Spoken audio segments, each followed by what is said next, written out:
Bonjour à tous, vous avez été nombreux et nombreuses en fait à nous poser la question sur la différence entre une assurance vie et une assurance décès.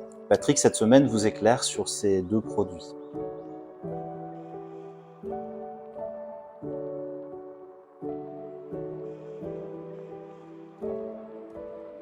Alors les deux points communs entre les deux produits, c'est que je vais toujours avoir en fait un souscripteur et un bénéficiaire.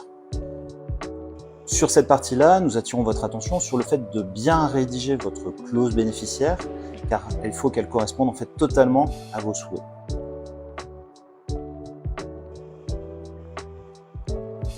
Alors d'un côté, je vais capitaliser et de l'autre côté, je vais payer une cotisation en fait pour assurer un risque. Concernant l'assurance décès, le principe est assez simple, c'est que je paye une cotisation pour assurer un risque en cas de décès et verser un capital en fait aux bénéficiaires qui vont être désignés dans mon contrat.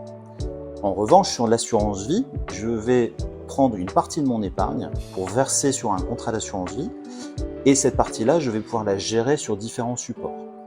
Ça peut être des supports qui vont être en immobilier, des supports qui vont être en actions, des supports encore en obligation ou encore beaucoup d'autres produits qui peuvent apparaître dans les contrats d'assurance vie. Nous attirons votre attention sur cette partie-là, de bien choisir votre contrat d'assurance vie pour avoir un univers suffisamment large pour gérer en fait correctement vos capitaux. L'assurance vie peut ainsi devenir un outil formidable de gestion de votre patrimoine. Bien sûr, Patrick se tient à votre disposition pour élaborer avec vous votre stratégie selon vos souhaits. Patrick, votre patrimoine autrement.